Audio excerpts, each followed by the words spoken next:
Welcome back to Movie Insights. Today I will show you a crime, drama, thriller film from 2020 titled Beasts Clawing at Straws. Spoilers ahead. Watch out and take care. Miran is a young woman that works as an escort at a bar to get back all the money she lost in the stock market. It's also a way to stay away from her apartment because going back there means being available for her husband to beat up. One afternoon, Bouncer Karp calls her to take care of a particularly hard-to-please client, and that's how she meets Jin Tae, a young man from China that jokingly tells her he left his country because he killed a man. They get along so well that they exchange phone numbers and even start seeing each other outside her workplace.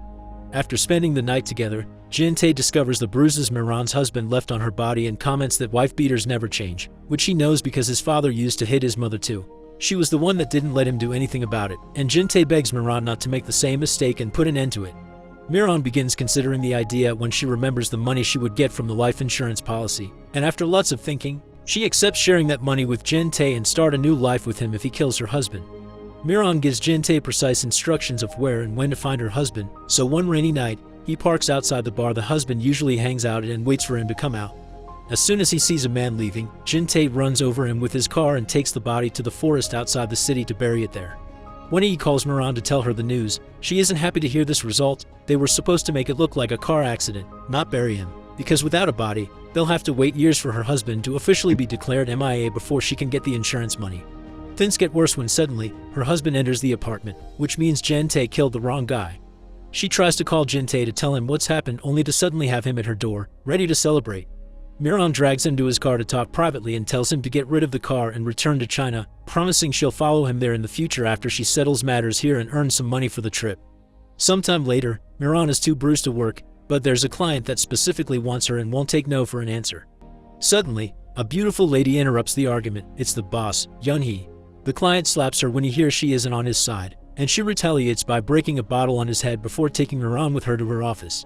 After sharing a drink with her, she gives her some money to stay at the hospital for a few days so she can rest, because she understands her situation since her now dead husband was a beater too.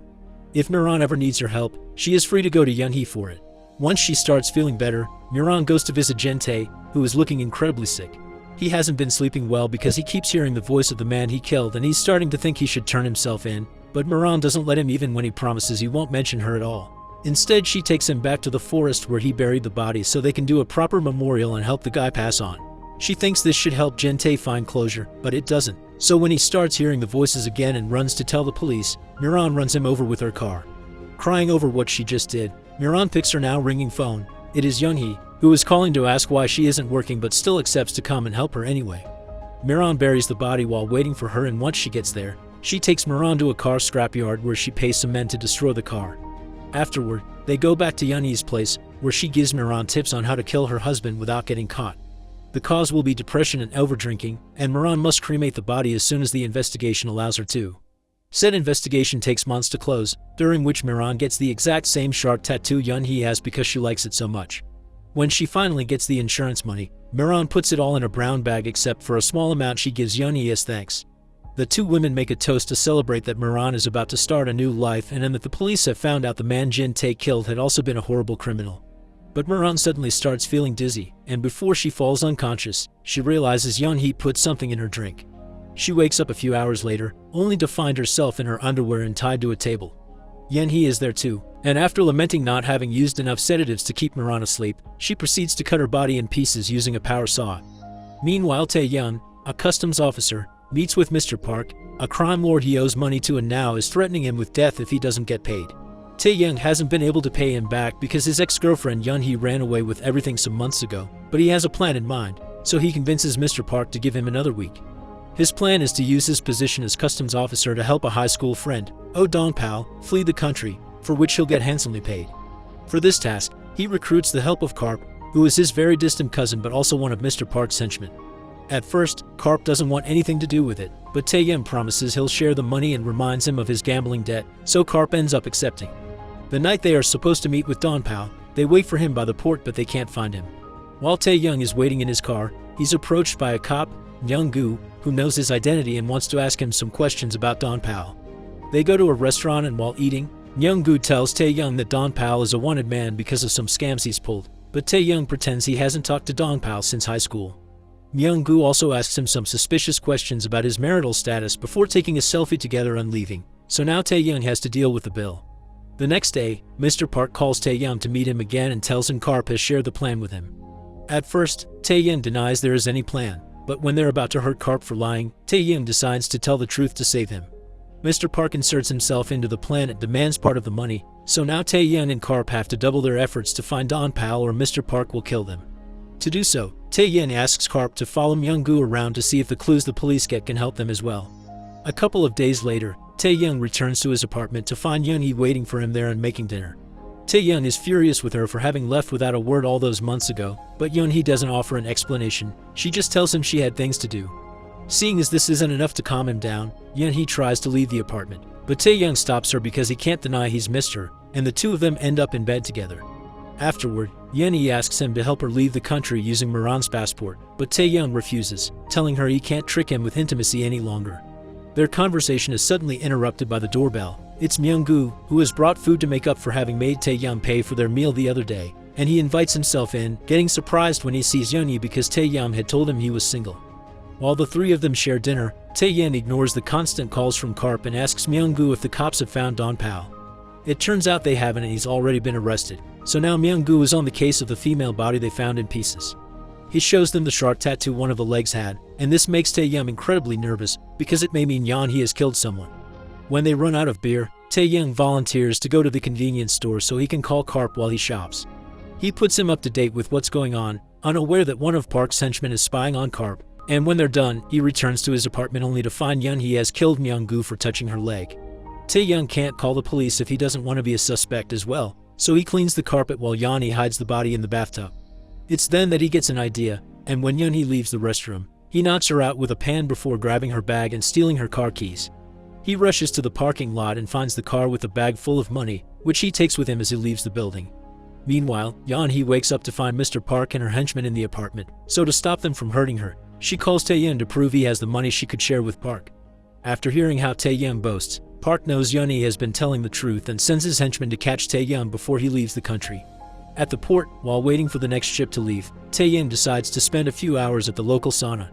He puts the money bag in a locker and, after putting the key in his pocket, he asks the clerk, Jaemin, for cigarettes, which aren't sold there. Since Jaemin refuses to go buy them for him because he's the only employee working at the moment and he can't leave the place alone, Tae-young goes to the convenience store himself. On his way out, he sees Park's henchmen are following him around, so he starts running away, but as soon as he tries to cross the street, he is run over by a truck. A moment later, when Jungmin closes up the sauna to clean, he checks all the lockers to be sure they're empty and finds the bag with the money. Afraid someone may still ask for it later, he tells his coworker he'll leave it in the storage room, making sure to hide it behind other bags to make it harder to find. Then he returns home, which happens to be an old abandoned restaurant, and finds his mother having gone through another episode because of her Alzheimer's, which puts extra stress on Jungmin's wife, who has to deal with her while her husband is at work. To make matters worse, his wife tells him their daughter has called to tell them she couldn't get a student loan and she'll be taking the semester off to work. The next day, Jungmin arrives 3 minutes late at work, so his very young manager scolds him for it and reminds him that arriving late twice in a month equals losing the job, showing no sympathy for Jungmin's struggles with his sick mother. He also doesn't allow Jungmin to leave work earlier when his wife ends up in the hospital because his mother pushed her down the stairs during another breakdown. By the time he makes it to the hospital, his daughter had already arrived even when she came all the way from Seoul, and his wife tells him she can't take care of his mother any longer. Now that he's the sole caretaker of his mother, Jungmin is under even more stress, and one morning, he oversleeps. When he calls his manager to tell him he may arrive a bit late, he's fired on the spot. The first thing he remembers after hanging up is the bag with the money, so he doesn't hesitate to ride his bicycle in the rain and go back to the sauna for it. There's a new employee already working there, so Jungmin just tells him he's come to pick up his own stuff. After grabbing the bag with the money from the storage room, Jungmin tries to leave, but he's stopped twice on his way out. First by two cops, who show him a picture of Myung-gu and ask him if he's seen him. Then he's stopped by his manager, who doesn't believe the bag is Jungmin's and requests to see its contents, but Jungmin finally stands up to him and tells him he can't order him around anymore. Afterward, Jungmin rushes back to his house and hides the bag inside an old box where he keeps old things that used to belong to his dead father, like his kitchen knives. The following day, he discovers his wife has started to work because he's unemployed, so Jungmin tells her he has some money and they should open the restaurant again, but she turns him down. Afterward, he goes to a cafe to meet his manager, who wants to give him what he owes him of his salary not to have legal trouble in the future. When Jungmin gets there, he discovers this is a lie. His manager is sharing a table with Young-hee and Mr. Park pretending to be cops. They ask him about the brown bag and even show him a photo. Jungmin considers saying he hasn't seen him before, but his manager obviously remembers it. So instead he says his own bag just happens to be the same model as the one on the picture. The manager doesn't believe him and says so, but Jungmin sticks to his story before leaving the restaurant, unaware that he's being followed. He rushes back home and opens the box to take out the money bag, but at that moment, Young-hee and Park break into the room and take the bag from him. Young-hee quickly can tell there's some money missing, so Jungmin explains he has used some of it to pay for his daughter's tuition before his mother barges in and attacks Young-hee. Park quickly knocks her out with an iron and does the same on Jungmin, so while he's distracted by that, Young-hee grabs the old kitchen knives from the box and uses them to kill Park. On her way out, she lights the house on fire, and the smoke is quickly noticed by Park's right hand, who comes inside to check on him and finds him dead. Moments later, Jungmin wakes up and sees it's just him and his mother in the house. He hurries to drag her out and together they watch their home burn while she tries to comfort him by telling him that as long as he has both hands and both feet, he has a chance to start over and rebuild. Meanwhile at the airport, Young-hee still has 30 minutes before her plane leaves, so she puts the money bag in a locker and with the key in her pocket, she goes to the bathroom. While washing her hands, she's approached by Park's right hand, who ignores her money offer and drags her into one of the stalls to stab her over and over until she dies. When he leaves the bathroom, he's caught on camera, and these security recordings will appear on TV the next day when the police start looking for him. One of the poor cleaning ladies is given the task of cleaning the blood off the bathroom floor and walls after the body is taken away, and while she's mopping the floor, she finds the locker key Young-hee dropped while struggling against her aggressor. The woman uses the key to open the corresponding locker and is shocked to find a bag full of money, which she takes with her while leaving the building before anyone else can see it.